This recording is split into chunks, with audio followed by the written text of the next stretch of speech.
सुप्रभात बच्चों, जैसा कि आपने अभी YouTube के माध्यम से एक कहानी देखा जिसमें आपने ये देखा होगा कि बुद्धि जो है वो बहुत बड़ी ताकत होती है।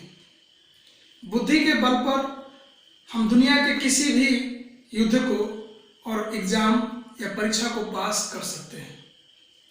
तो बुद्धि के बारे में अब मैं आपको एक दूसरी कहानी आपको सुनाने जा रहा हूँ। मैंने यहाँ कहानी का नाम लिखा है बुद्धि से बड़ी कोई ताकत नहीं। यह एक शिक्षा भी है और एक कहानी का शीर्षक भी है। ठीक है, जैसा कि आप लोग अकबर और बीरबल का नाम सुने होंगे। अकबर जो बहुत बड़े महान राजा थे और बीरबल जो कि उनका एक बहुत ही चतुर और बुद्धिमान मंत्री था। तो एक बार की बात है कि अकबर अपने दरबार से निकलकर और महल से बाहर नगर वासियों से मिलने और नगर भ्रमण के लिए जा रहे थे।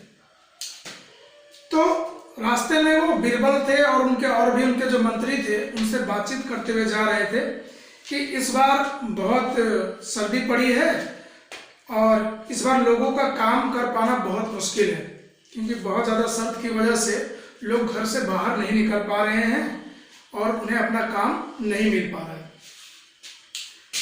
फिर अकबर जो है अपने नगर के पास एक तालाब के पास जाते हैं जो उनके महल के बिल्कुल नज़दीक था।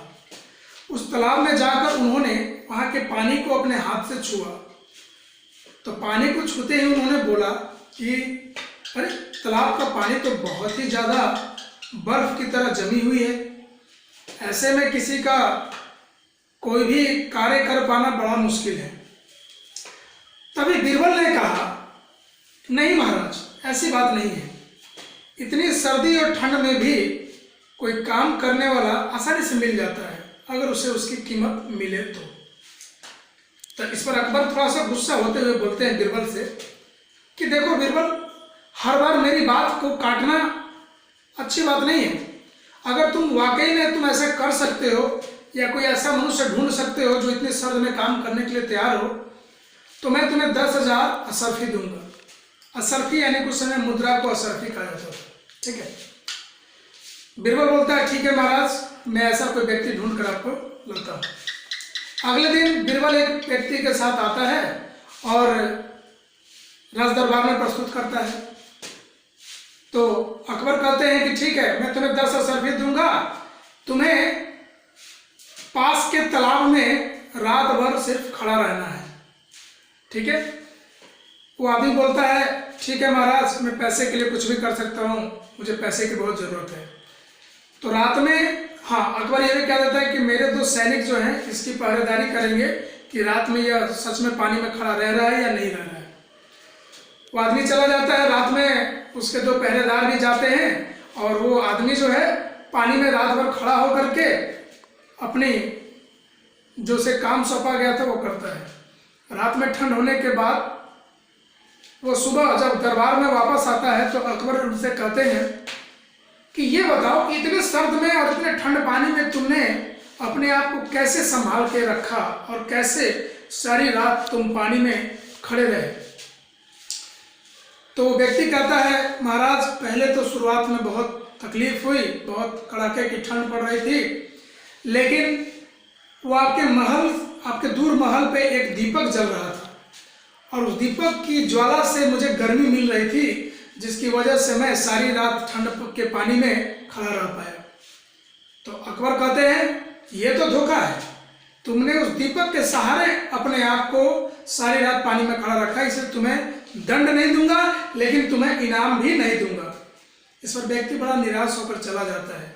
लेकिन अकबर के इस कार्य को देख करके बीरबल बड़ा दुखी हो जाता है और बीरबल चला जाता है अपने घर। अगले दिन बीरबल अपने राज दरबार में नहीं आता है। तो अकबर कहते हैं दूसरे सैनिकों से कि जाकर देखो जरा अकबर की क्या तबीयत ठीक नहीं है क्या। अकबर क्यों नहीं है? अकबर बोलते हैं कि जाकर देखो तो जरा बीरबल की तबीयत ठीक नहीं है क्या, बीरबल आया क्यों नहीं है दरबार में। तो सैनिक जाता है तो बीरबल दरवाजा नहीं खोलते हैं। वो कहते हैं कि जाके अकबर जी से कह दो, राजा जी से कह दो कि बीरबल खाना पका रहे हैं। ठीक है।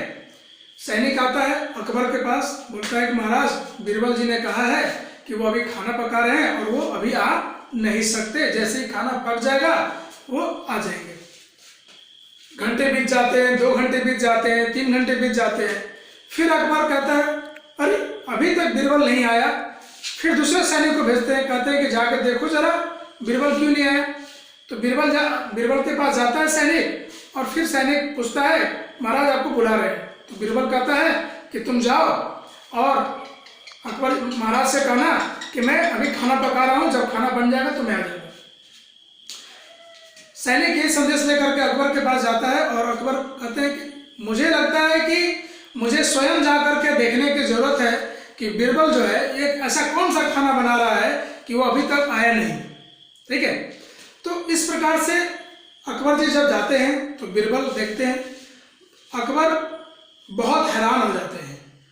देखते हैं कि नीचे एक आग जल रही है और बहुत ऊंचाई पर एक हांडी लटकी हुई है।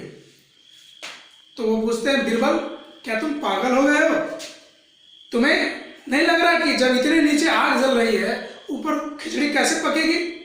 तो बीरबल बोलता है महाराज पकेगी।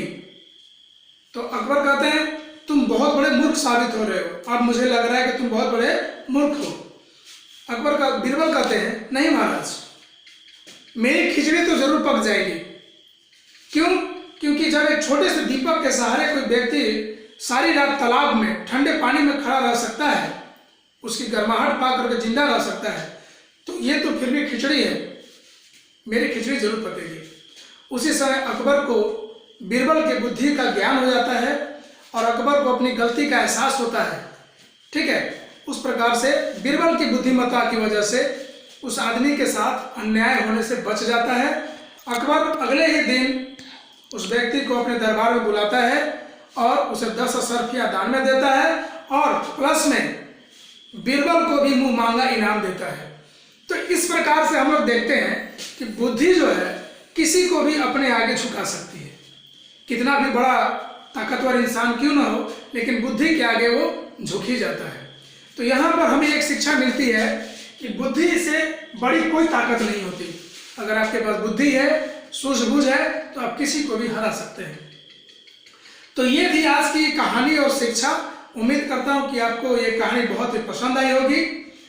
बच्चों, अब हमारी गर्मी की छुट्टी होने जा रही है और हमारी मुलाकात अब गर्मी की छुट्टी के बाद होगी। तो उम्मीद करता हूँ कि आप अपने घर पे रहेंगे, स्वस्थ रहेंगे और अच्छे से रहेंगे। आप इसी तरह की कोई दूसरी अन्य कहानी आप अपने शब्दों में लिख करके आप मुझे स्वयं भेजेंगे उसके छायाचित्र। कुछ बच्चे हैं जैसे अद्रिजा है जो कि बहुत ही होनहार बच्ची है, वो अक्सर अपने कामों को पूरा करके मेरे पास भेजती है। तो मैं सभी बच्चों से आग्रह करना चाहूँगा कि सभी बच्चे अपना गृह कार्य जरूर पूरा करें। ठीक है। तो फिर हम लोग मिलेंगे अगली बार नए कहानियों के साथ। आप स्वस्थ रहें, अच्छे से रहें और अपना ध्यान रखें। धन्यवाद।